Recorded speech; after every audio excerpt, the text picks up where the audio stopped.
This is Mark Grier, and for the next hour, I'll be reading from the May 21st issue of the New York Times on the Niagara Frontier Radio Reading Service.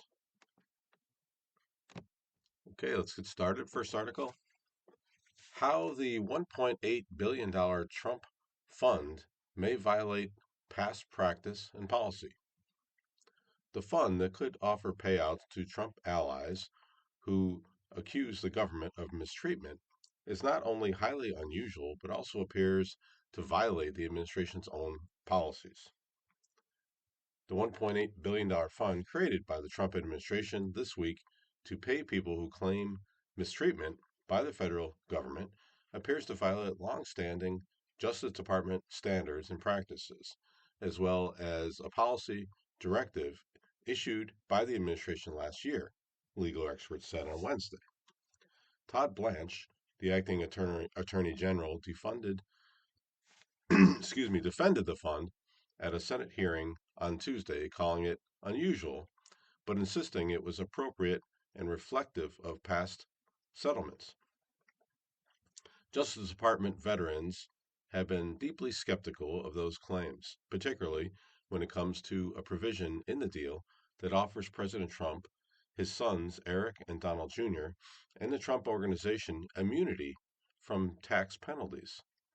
They have also been critical of the decision to resolve a lawsuit filed by one group of people in a way that gives more than $1 billion to an entirely different category of people. I have never heard of the department ever being willing to grant blanket immunity, said Jennifer Ricketts, a former branch director in the department's civil division. That seems blatantly corrupt. It's a shocking gift to the president. Justice Department veterans also said the new fund appears to contradict a specific policy instituted by the Trump administration last year under former Attorney General Pam Bondi that largely prohibited payments to groups not involved in any underlying lawsuit. A Justice Department spokeswoman did not respond to a request for comment. The deal, struck between the president's lawyers and his own administration without oversight of a judge, could involve major payouts to people who had not sued the government as well. I've just never seen litigation risk outside of the four corners of the complaint being used as justification for something in a totally unrelated lawsuit, Ms. Ricketts added. Here's more about how the fund could work. Who would qualify? Mr. Blanche has not placed limits on who can apply for money from the fund. He has suggested that even President Joe Biden Jr.'s son, Hunter, who was prosecuted and convicted by the Biden administration, could apply. At the same time, officials have not explained who is likely to receive money, beyond general statements that the fund is for people victimized by past administrations. Factors that will be considered include legal fees or time in prison. The president's words suggest that Eric Adams, the former New York City mayor whose indictment was dropped by the Trump administration last year, would be eligible. We were persecuted, Eric. I persecuted, and so are you, Trump told the mayor in 2024 charity event. Another possible recipient is Kash Patel, the FBI director who has long claimed to be a victim of weaponization. At a congressional hearing last year, Patel said, "You want to know who was targeted by a weaponized FBI? Me."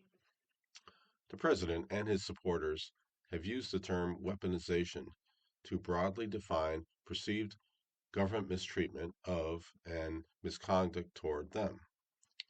If the fund's 5 commissioners, who will be appointed by Mr. Blanche, adopt that same expansive definition, those eligible for payments could include people such as Jim Hoft, the owner of the right-wing site The Gateway Pundit, who sued the government over what he claimed was censorship as a result of federal agencies pressing social media companies on topics like the 2020 election and the coronavirus pandemic. Mr. Blanche has said it will take time to appoint commissioners who will craft rules for payouts from the fund, which involves taxpayer money in a Treasury Department account known as the Judgment Fund. How will the public know who gets the money? At a congressional hearing this week, Mr. Blanche said quarterly reports about the fund expenditures would be made public in order to provide full transparency. He added an important caveat that the department would still have to follow federal privacy laws when releasing the reports. That means there may not be a public list of people who received specific payments from the fund, because the Privacy Act of 1974 generally prohibits an agency from disclosing a government record unless the person in question gives written consent before the disclosure. The rule, however, has about a dozen exemptions to it, and it is not clear if administration officials believe one or more of those exceptions apply to recipients of money from the fund. How payouts have worked in the past. Well, the Treasury Department officials normally authorize payouts from the Judgment Fund when a court ruling is entered against the federal government, or when Justice Department lawyers provide an assessment of the litigation risk posed by a lawsuit or claim. In essence, Justice Department lawyers must explain their rationale to the Treasury Department for why settling a case for a certain amount is in the government's interest. The earlier version of the Judgment Fund was created in 1956 to authorize payments of court judgments below a certain limit without requiring congressional action. The scope of the fund explained in 1961 to include settlements reached before a court judgment. In justifying the new fund for what the administration claims are victims of weaponized government, Mr. Blanche cited the Obama era resolution of a case called Keep Siegel, a class action lawsuit over discrimination against Native American farmers. Josh Gardner, a former Justice Department lawyer who worked on the Keep Siegel case, said there were stark differences between that arrangement and the new fund. When you're going to tap the Judgment Fund, you need to justify why taxpayer dollars are being expended. And you have to justify that by explaining why there is litigation risk, Mr. Gardner said. How can you do that when you don't even know who is a potential member of this claims process? The Keep Siegel discrimination settlement was overseen by a federal judge after years of litigation and analysis of the claims and evidence. After the members of the class action suit were given payments, the remaining money was given to organizations concerned with Native American farming and ranching. By contrast, Mr. Gardner said the new initiative is decidedly not a fund for the plaintiffs. The fund seems to contradict a Trump administration policy. On Pam Bondi's first day as Attorney General in February of 2025, she signed a directive that appeared to prohibit an arrangement like the $1.8 billion fund. The memo, titled Reinstating the Prohibitions and Improper Third-Party Settlements, revived a Justice Department policy that the Trump administration adopted in 2017 and the Biden administration subsequently canceled. The memo said that except in limited circumstances, the department should not use settlements to require payments to non-governmental third-party organizations that were neither victims nor parties to the lawsuit. The new fund, however, appears to be structured to steer a large pot of money to third-party claimants, most of whom have not filed suits and may never file suits now that there is a fund. excuse me, the purpose of the Bondi memo was to bar the kinds of arrangements sometimes made during the Obama administration, particularly with large financial institutions that directed money to non governmental organizations. To conservatives, the Obama administration too often used the money to advance ideological goals, and the Bondi memo was designed to prevent that. A year after issuing the memo, the Trump administration plans to give out money to an unspecified number of people for the general purpose of paying victims of purported governmental weaponization. The exact size of the fund, $1.776 billion, is intended to convey patriotic symbolism, a highly unusual choice for such a program. Normally, proposed figures are calculated based on the legal claims lodged against the government and a risk calculation by Justice Department lawyers about how much juries may ultimately award in the case. For Mr. Trump's anti weaponization fund, it is unclear what set of cases or claims formed the basis of a calculation that landed on the $1.776 billion figure. The paperwork established the fund says it can be used to pay entities, which seems to trample on the purpose of the Bondi memo. Okay, next article. Jeff Bezos praises Trump's second term as more mature. The Amazon founder and owner of the Washington Post also rejected the idea that he has made changes to his companies to gain favor from the president.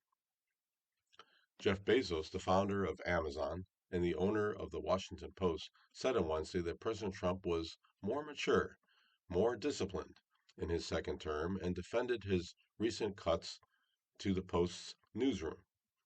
Trump has lots of good ideas, and he's been right about a lot of things, Mr. Bezos said in a lengthy interview with the journalist Andrew Ross Sorkin on CNBC's Squawk Box. You have to give him credit where credit is due. Mr. Bezos has faced a great deal of criticism for what many perceive as attempts to curry favor with the Trump administration this time around, after clashing with Mr. Trump in his first term. Mr. Bezos sat at the dais of the president's inauguration last year, and Amazon recently paid $40 million for a documentary about the First Lady, Melania Trump, which it promoted with a $35 million rollout. At the Post, which Mr. Bezos bought in 2013, critics have zeroed in on a series of decisions that seemed meant to appease Mr. Trump. Mr. Bezos ended presidential endorsements by the Post's editorial board days before the 2024 election, and after the board had drafted an endorsement of Vice President Kamala Harris, the Democratic nominee. A couple of months later, he shifted the direction of the Post's opinion section, declaring it would advocate personal liberties and free markets and would not publish opposing viewpoints on those topics. The changes have caused a cascade of subscription cancellations over the past 18 months. On Wednesday, Mr. Bezos said he had worked with all presidents regardless of political party and hoped to continue to do so because he was on the side of America. When Mr. Sorkin, who is a financial columnist with the New York Times, asked about Mr. and Mrs. Trump's documentary deal, Mr. Bezos said he had no involvement. The idea that somehow this is a way of buying influence is just not correct. And he defended his changes to the focus of the Post's opinion section. Personal liberties and free markets are founding pillars of America, he said. It's one of the reasons that America has been so successful. We have an incredible history. Mr. Bezos stood by his decision in February to lay off more than 300 journalists at the organization, representing nearly a third of its newsroom. The cuts decimated the Post's sports, metro, and international coverage. The Post needs to be a profitable enterprise that stands on its own 2 feet, Mr. Bezos said in the interview. Let me tell you why. Because it's a measure of its re- relevance. If people won't pay for our product, it's not a good enough product. It would be like poetry without rhyming. It's too easy. Mr. Bezos said he had told Post executives while planning the job cuts to follow the data, though he said he had told them to exempt investigative reporting from the edict, noting that the heart of the Post is investigative reporting. The Post this month received the prestigious Pulitzer Prize for Public Service for its coverage of the Trump administration's overhaul of the federal government. The Post is going to continue to be an important institution. In fact, it's going to be a more important institution because of this financial discipline, Mr. Bezos said. He added, I don't want it to be a charity. It doesn't need to be, and it shouldn't be. Okay, next article. Good looking men, the Iran war, and deja vu at Trump's Coast Guard speech. President Trump's commencement address was a mixture of jokes and praise for the seafaring life of the Coast Guard graduates, but there were detours into choppy waters. New London, same Trump. On Wednesday at noon, President Trump returned to this little Connecticut town to give the commencement address to the United States Coast Guard Academy for his second time as Commander in Chief. I'm thrilled to become the first president to ever give a second keynote address to this storied institution, he said to a sea of young men and women in starchy, crisp whites. I am very proud of this honor. In fact, he is not the first president to ever give a second keynote address to this storied institution. Bill Clinton did it twice, so did George W. Bush and Barack Obama. The last time Mr. Trump spoke here, it was 2017.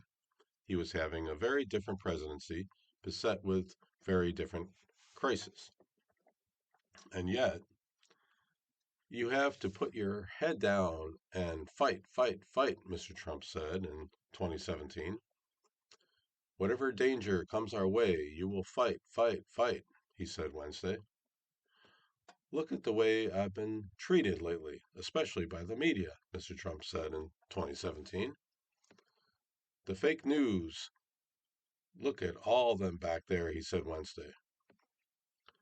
I've accomplished a tremendous amount in a very short time as president. Jobs pouring back into our country, Mr. Trump said in 2017. Very Various businesses were all pouring back into our country right now, he said Wednesday. It was deja vu on the Thames. That is seriously what the liver what the excuse me that is seriously what the little river here is called, Thames. Mr. Trump's commencement address on Wednesday was mostly a mixture of jokes, high praise, and written remarks about the danger of daring do of the seafaring life the Coast Guard graduates had chosen for themselves. But just like 9 years ago, there were detours into choppy waters. The last time he spoke here, a runaway crisis was consuming his presidency. The consequences of his decision to interfere in an FBI investigation led by James Comey, the Bureau director, were metastasizing. He complained that day about the way I've been treated lately. Now he was back, and a runaway crisis was consuming his presidency. Not even 2 minutes into his speech, he brought it up, his war in Iran. Everything's gone, he declared. Their navy's gone. Their air force is gone. Just about everything. Last week, New York Times reported on the existence of evidence showing Iran had restored operational access to 30 of the 33 missile sites it maintained along the Strait of Hormuz. The only question is, Mr. Trump continued, do we go and finish it up, or are they going to be signing a document? Let's see what happens. He kept sailing back to this topic at points throughout his 53-minute speech. We will not let Iran have a nuclear weapon, he said half an hour in, and we have great support. You wouldn't know that by reading the fake news, but we have great support. This week, the New York Times Siena poll found that most voters think he made the wrong decision in taking the country to war with Iran and feel that it has not been worth the cost. The president tried tailoring the war talk to interest his audience at hand. The Coast Guard has also played an important role in Operation Epic Fury to ensure that the Iranian regime never obtains a nuclear weapon, he said, going on to tell the story of a Coast Guard tactical team off the coast of Malaysia that he said had helped seize a sanctioned Iranian tanker transporting oil from Karg Island. In some ways, it was not the ideal scenario for him to gin up a public show of support for the war. There was scattered applause from time to time, but the cadets mostly just played it cool. The president got the most out of the crowd when he was being apolitical, hamming it up with the coasties as he welcomed them on stage and teased them about how attractive they were. I hate good-looking men, he growled, after a young man named Matthew came up to shake his hand. A cadet named Thomas walked up next. Look at the muscles on this guy, Mr. Trump observed. He said he enjoyed examining these fine specimens up close. I like to see what these guys are like. He next asked a woman named Savannah up to the stage. If I didn't invite her up, he said, they'd accuse me of discrimination. His administration fired the Commandant of the U.S. Coast Guard, Admiral Linda Fagan, within 24 hours of his inauguration. She was the first female officer to lead a branch of the American Armed Forces. He invited one more woman up to the stage after Savannah. He loved speaking at the U.S. Coast Guard Academy so much, he said, we're going to have to try it maybe a third time, too, to keep that record intact. Okay, let's move on. Next article. Senate GOP ready to drop ballroom funds from ICE bill. Several Republicans have balked at including the money in an immigration enforcement measure that the party plans to push through on a party line vote. Senate Republicans appeared ready on Wednesday to jettison a politically divisive plan to provide $1 billion in security funds for President Trump's White House ballroom project in a filibuster-proof immigration bill after a mini revolt in their ranks over including it. My understanding is that the security money has come out, and my understanding is it's because the votes aren't there, said Senator John Kennedy of Louisiana, as he left a meeting of Republican senators. The bill was still being finalized, and GOP leaders declined to comment on what would be included. It was not yet clear, for instance, whether they would attempt to tuck general funds for the Secret Service into the measure that could be tapped for the same purpose without being explicitly tied to the ballroom. But the move to excise it from the legislation, which senators expect to come up for votes on Thursday, showed that Republicans did not have the stomach to back Mr. Trump's pet project outright. It was a blow to the White House that reflected the limits of Mr. Trump's power over Senate Republicans, who have put up relatively little resistance to his demands during his second term. Republicans had included the money in legislation they planned to push through Congress on party line votes that would provide about $72 billion for Mr. Trump's immigration crackdown, but it hit immediate snags. The Senate's nonpartisan parliamentarian rule on Saturday that the provision ran afoul of the rules Republicans are using to shield the measure from a Democratic filibuster, requiring the party to drop it or try to revise it so it could be included. And as Democrats harshly criticized Republicans for their proposal and vowed to make a political issue of it, several GOP senators said they would not vote to fund Mr. Trump's ballroom project, which polls show is unpopular. Earlier on Wednesday, Mr. Trump suggested that Senate Republicans fire the Senate's parliamentarian Elizabeth McDonough, accusing her of blocking Republican priorities. But senators batted down the idea. The decision to strike the ballroom funding suggested that Mr. Trump was already reaping the legislative consequences of his campaign to exact political retribution on Republicans who have opposed him. Just days after Senator Bill Cassidy of Louisiana lost his bid for a third term to Trump backed primary challenger, he had told reporters that he would oppose giving money to the president's ballroom project. When I go back to Louisiana and I talk to people, this is not, I mean, they can't afford groceries and gasoline and health care, Mr. Cassidy said, and we're going to do $1 billion for a ballroom? Senator Thom Tillis, Republican of North Carolina, who announced last year that he would retire in the face of withering criticism from the president, also said he opposed the funding. Two other Republican senators, Lisa Murkowski of Alaska and Susan Collins of Maine, who is facing a tough reelection fight, expressed reservations about supporting it.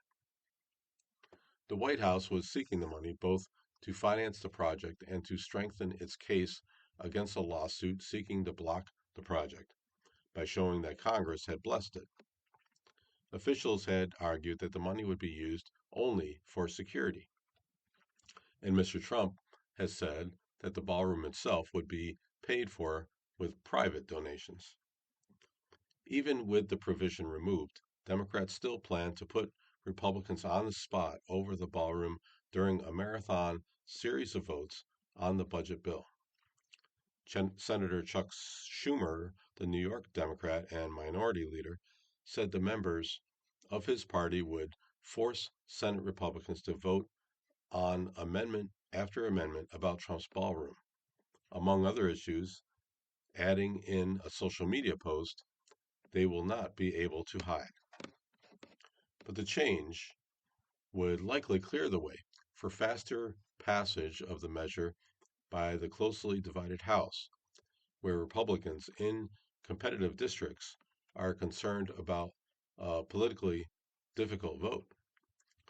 Whatever they send us, we'll try to pass expeditiously, said Representative Steve Scalise of Louisiana, the number 2 Republican.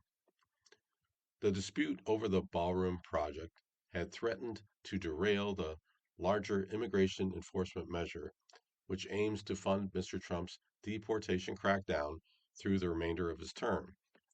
Republicans began working on the bill after Democrats refused to support funding for immigration and customs enforcement and customs and border protection without new restrictions on federal officers, which the GOP opposed. You're listening to a reading of articles and features from the New York Times on the Niagara Frontier Radio Reading Service. Okay, next article. Colorado governor censored for commuting sentence of election denier. The Colorado State Democratic Party, reflecting the anger of rank-and-file Democratic voters, rebuked Governor Jared Polis on Wednesday after his decision to release Tina Peters from prison.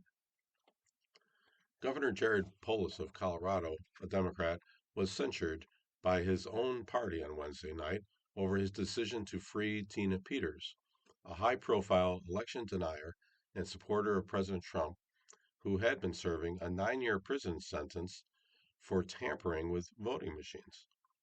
The censure by the Colorado State Democratic Party came after more than 700 infuriated Democrats signed onto a grassroots effort to rebuke Mr. Polis for commuting Ms. Peters' prison sentence last week. The censure measure, voted on during a state party central committee meeting on Wednesday night, passed with 89.8% support. Ms. Peters had been perhaps the highest profile election denier still in prison. In her case, for actions related to a failed effort to prove that voting machines under her control had been used to rig the 2020 election. Dozens of Democratic leaders in Colorado and some Republicans spent months beseeching Mr. Polis in public and private to reject Ms. Peters' application for clemency. They argued that despite her age, which is 70, and status as a first time felon, Ms. Peters posed a threat to elections and democracy and was unrepentant. Mr. Polis, however, said he believed Ms. Peters had been given an unfairly harsh sentence because of her embrace of election conspiracy theories, not the severity of her crime. Eric Moraniam, a spokesman for Mr. Polis, responded to the censure by saying in a statement that sometimes the right thing isn't the popular thing with everybody. Democracy is strongest when disagreement is met with debate and dialogue, not censorship, he added. The the commutation, the commutation Mr. Polis issued last Friday clears the way for Ms. Peters to be freed from a state prison in Pueblo, Colorado on June 1st, after serving fewer than 2 years. Democrats have been fuming ever since, searching for some way to punish the lame duck governor who has at times rankled Democrats by vetoing their bills, endorsing the vaccine skeptic Robert F. Kennedy Jr. as health secretary, and fighting in court to cooperate with federal immigration subpoenas. The man is widely out of touch with the party he effectively leads. Ian Coggins, 33, a political consultant and lead Democratic captain who started the censure effort, said in an interview. On Wednesday night, more than 250 party activists and state and local officials joined a Zoom meeting where many slammed the governor for what they called conduct detrimental to their party. Supporters of the censure demanded a formal investigation into the governor's actions and wondered whether the commutation would affect Denver's bid to host the Democratic National Convention in 2028. We cannot, as a party or state, allow this commutation to go unheeded, Andrew Brandt, one of the Democrats on the Zoom meeting, said. But a few argued that censure was unnecessary and that Democrats in Colorado should focus on the midterm elections in November. Voters will decide who will succeed Mr. Polis as governor, a seat that political analysts expect Democrats to hold. In more challenging races, Democrats are also trying to flip 2 Republican-held congressional seats. The governor made a brave decision, unpopular as it is, Anna LaPlante, a criminal defense lawyer in Greeley, Colorado, said. Mr. Polis is hardly the first politician to be censured by his own party loyalists. Republicans in Arizona censured then Senator John McCain in 2014 over his voting record, and 7 years later censured his wife, Cindy, as well as a former Republican senator who supported Joe Biden over Mr. Trump in the 2020 election. In 2022, Arizona Democrats censured Senator Kristen Sinema for opposing efforts to get rid of the filibuster. Like those earlier censures, the Colorado Democratic Party's action on Wednesday is largely symbolic. It does bar Mr. Polis from speaking at Democratic Party events, such as the upcoming DemFest in Denver, a showcase for candidates. Okay, next article.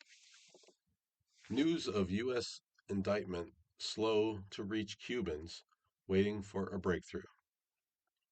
While many Cubans were divided over the legitimacy of the U.S. charging Raul Castro with murder, the hope for developments that might ease their suffering is widespread. This has to change. As the news of the U.S. indictment of Raul Castro, the former president of Cuba, on charges of murder, spread across the world, many Cubans were kept in the dark. Widespread blackouts on the fuel starved island and spotty phone signals meant word of the news. Steep escalation in the U.S. pressure campaign on the Cuban government was slow to reach many of Cubans' own residents. Trapped in the vice of a repressive regime and punishing American sanctions, Cubans who caught the news on their dimming smartphones and boxy TV sets split over the legitimacy of the U.S. charges, which accused Mr. Castro of murder and conspiracy in the 1996 downing of two planes, which killed 4 people, including 3 Americans. But many shared a common exhaustion with the status quo. This has to change, says Yoandy Benitez Ramirez, 24, a tobacco factory worker in Havana. Cubans are facing blackouts, hunger, and a health crisis, which worsened after the Trump administration all but cut off Cuba's oil supplies in January, and many yearn for a breakthrough that might ease their suffering. The Trump administration used a federal indictment against Nicolas Maduro, the authoritarian leader of Venezuela, as the pretext to remove him, with a raid in January. It is not known whether the U.S. military is moving toward a similar operation in Cuba, but many Cubans wondered whether the indictment was just another move in a painful, prolonged U.S. pressure campaign or the catalyst for a more muscular U.S. intervention. I don't think a military intervention is the solution, but if that's what it takes, well, what we need is for this to end once and for all, right now, said Yacil Lagonis, 27, a delivery driver, as he sat on his motorbike in Havana. He said that he hoped for a comprehensive dismantling of Cuba's entire ruling class, the whole leadership, the entire Castro family, he said. This is an endless cycle. We've been dealing with the same thing for over 60 years, he said. They spent their time there acting as if we were a piece of property, passing it to you, to you, to you, and they have to leave now. We don't want them. The Cuban government immediately condemned the Justice Department's indictment on Wednesday. Cuba's President Miguel Diaz-Canel called the indictment a political action, lacking any legal basis, and said it was being used to build the case for potential military aggression against the island. Some Cubans called the accusations illegitimate, arguing that Cuba had acted in self defense after its airspace was repeatedly violated by the aid group that organized the flights, Brothers to the Rescue. Cuba took the right action to shoot them down, said Frank Alejandro Font, 24, mechanical engineer in Havana. He also cautioned about the risk of a foreign military raid. Many Cubans are asking for an intervention, he said, but warned there's always collateral damage. Rumors had spread in Cuba in the days preceding the announcement that something was going to happen on Wednesday. Would the U.S. conduct a military intervention? Would a large protest form in the country? Young Cubans, young Cubans grimly joked with older Cubans that they should be ready to pull out the old Soviet rifle they've got stashed away. The worsening of life conditions in Cuba have led to a growing number of protests, but experts say the demonstrations are unlikely to grow into a popular uprising that threatens the regime. Reliable polling is hard to find in Cuba. A recent survey by a Cuban news website, El Torque, which gathered about 40,000 answers, found that about 56% of Cubans who reside in the island and nearly 70% of those abroad would support a military intervention by the U.S. While the results of the survey, which gathered answers from voluntary participants, could not be considered as a representative poll, its findings likely did reflect the exhaustion of many Cubans, said Professor Michael Bustamante, a professor of history and chair in Cuban and Cuban American Studies at the University of Miami. I think it means that Cubans relish the idea of a foreign power coming in and fixing their problems, the professor said. But I think people are at such a level of exasperation, desperation, they'll take help from whoever they can get it from. Raul Cardoso, a 70-year-old Cuban retiree, said whatever the U.S. decision, they should just hurry up and take it. If they are going to go in, they should come in, he said, and if not, they should stop talking so much. Okay, and next in a related article, Nimitz aircraft carrier enters Caribbean as Trump pressures Cuba. The carrier arrived in the southern Caribbean on the same day that the Justice Department announced charges against Raul Castro. The aircraft carrier Nimitz and its escort warships entered the southern Caribbean Sea on Wednesday and will remain in the region for at least a few days as part of the Trump administration's campaign to pressure the Cuban government, according to the military Southern Command and a U.S. official. Right now, the administration intends to use the Nimitz and its wing of fighter jets as a show of force, not as a platform for major military operations, as the aircraft carrier Gerald Ford did during the commando raid to seize President Nicolas Maduro of Venezuela in January, said the U.S. official, who spoke on the condition of remaining anonymous, of course.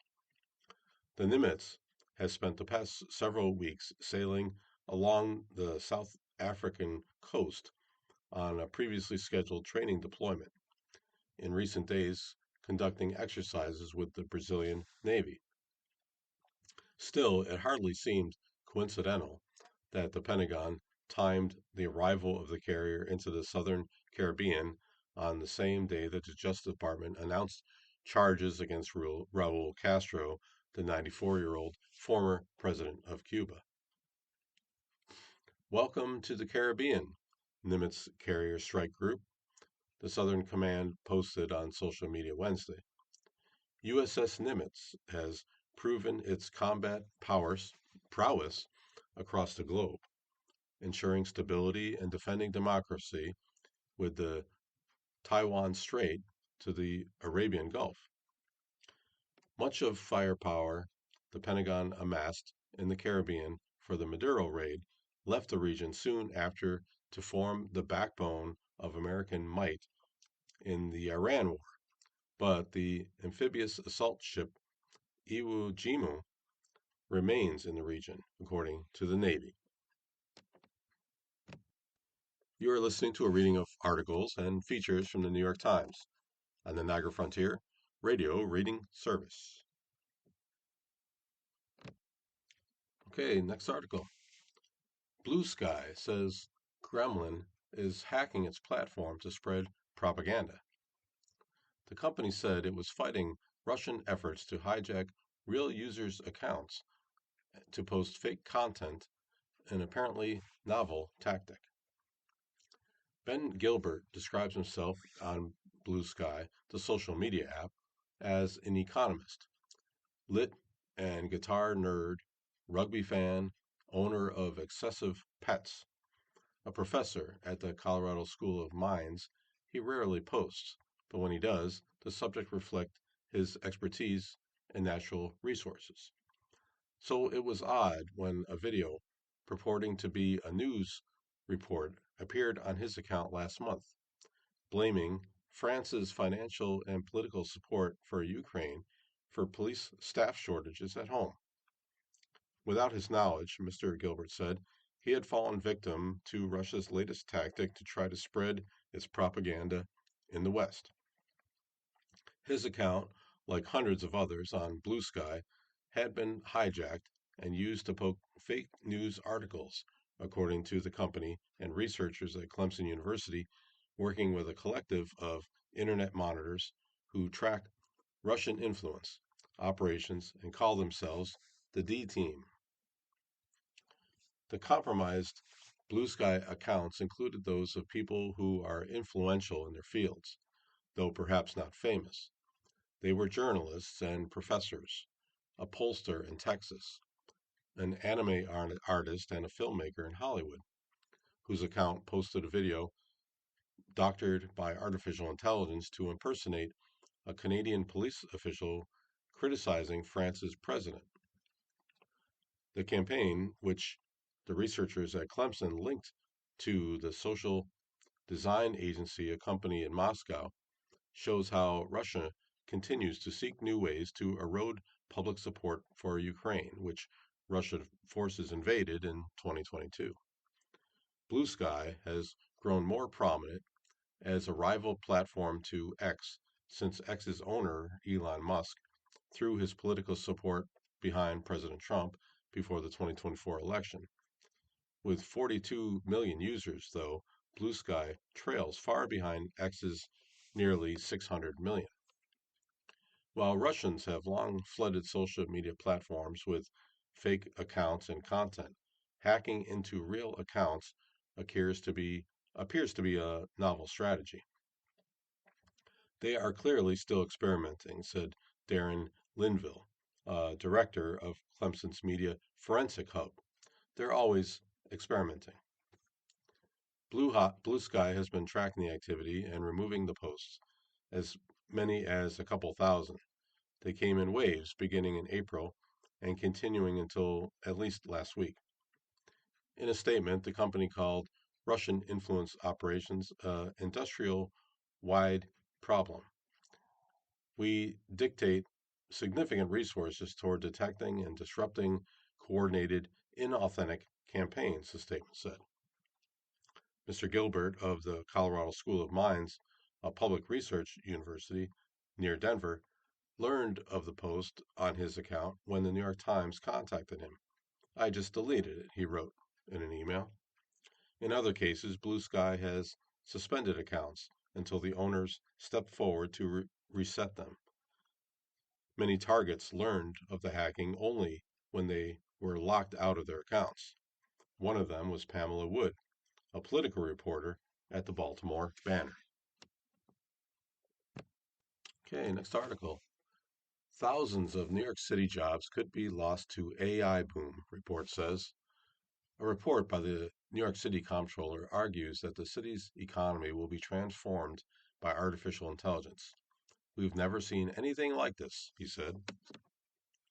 The hairy effects of artificial intelligence have been fodder for thrillers and science fiction, white papers, and Silicon Valley substacks. And now a report from New York City's comptroller who argues that the city's economy is on track to be transformed by the technology. The city must move swiftly to prepare for the job losses that may result, the comptroller, Mark Levine, warned in the report, which was released on Thursday morning. The report marks the first major efforts by the city officials to engage with the looming question of what AI will mean to New York's future. There is no city in America, and perhaps none on earth, more exposed to both the promise and peril of artificial intelligence than New York City, the report says. The report outlines 5 scenarios, which range from rosy to dire, and assigns each one a probability of occurring. At the sunniest end of the spectrum, AI could boost the stock market 9% annually and the number of available office jobs nearly 1% over the period of between 2025 and 2030. On the darker side, it could cause the private sector to lose roughly 110,000 jobs in 2027. The most likely scenario in New York City, according to the report, is one in which AI moderately boosts jobs and economic growth, leading the private sector to add an average of 52,000 jobs per year between 2025 and 2030. In the second most likely scenario, the AI bubble would burst. The stock market would decline nearly 35% in a year, and the city's private sector would lose 52,500 jobs within a year. I don't think people appreciate how much this is a New York story. This is not just a Silicon Valley story, Mr. Levine said on Wednesday at a briefing about the report. The report's methodology is based on a nationwide analysis that Moody's Analytics, the ratings agency, did earlier this year, which applied similar scenarios to the U.S. economy. New York City needs a rainy day fund to grid itself for the economic tumult ahead, the comptroller's report argues, proposing that the fund equal 16% of tax revenues.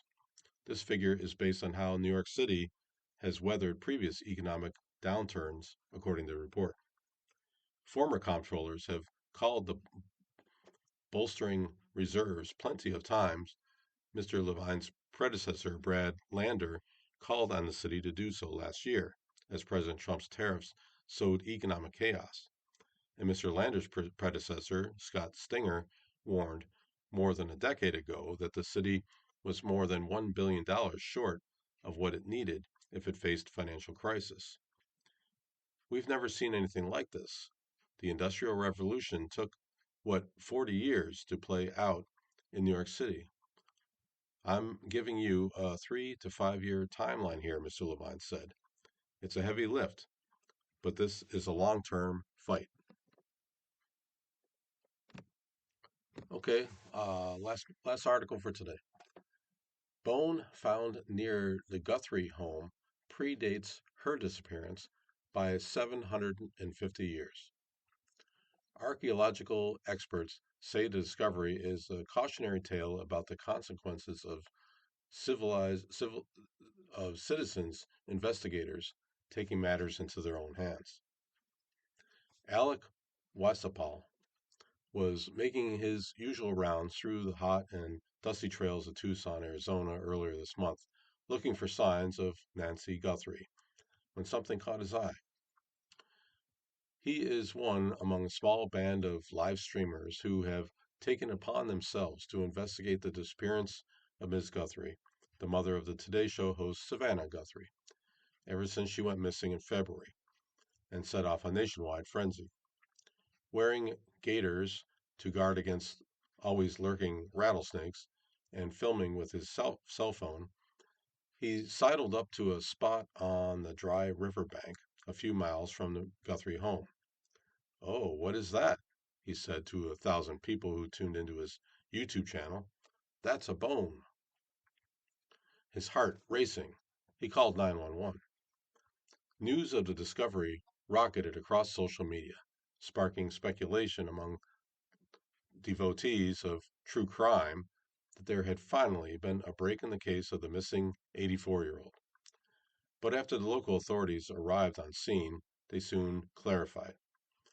This will be a prehistoric anthropological investigation, a Tucson police spokesman said at the time. This is not a criminal investigation. The bone was more than 750 years old. James Watson, the curator of a bioarchaeological archaeology at Arizona State Museum and an expert on prehistoric remains, confirmed the hunch. He said the bone dated back to a period between 650 and 1250 AD, when the Hohokam people tended farms and lived in the area. On camera, Mr. Wasapal, 38, had prodded the bleached piece of skeleton with his hiking pole. When he began digging and it kept getting larger and larger, he said in an interview. It got to the point where it was pretty clear it looked like a leg bone, he said. In fact, he had unwittingly wandered onto a Native American archaeological site. The live streamer did the right thing by calling the police as required by state law, Mr. Watson said, but he warned that the case was a cautionary tale about the consequences of citizen investigators taking matters into their own hands. Mr. Weisapal disturbed a culturally sensitive site, and the ensuing media circus jeopardized the security of the remains, Mr. Watson said. Watching the video of Mr. Weisapal's discovery felt icky, said Mr. Watson, who devotes his days to ensuring all human remains are treated with respect. Whether it's Nancy Guthrie or an ancient individual, you shouldn't be poking at them with a stick. It's common decency, Mr. Watson said. Would you do that to your grandmother's remains? The Arizona State Museum is now working with the Tohono tribe, modern descendants of the Hohokam people, to repatriate the remains. The tribe did not respond to a request for comment. Those remains were found in the same riverbank 3 years ago, Mr. Watson said. Mr. Weisapal, a Tucson resident, said that if he had known he was walking among burial sites, he would have stayed away. And if the tribe asked him to remove the video of his discovery, which now has more than 40,000 views, he said he would. Some streamers, like Mr. Weisapal, who has named his YouTube channel AJW News, simply film their frequent searches for Ms. Guthrie, often turning up only urban flotsam like rusted cars or discarded clothing. Others engage in more outlandish stunts.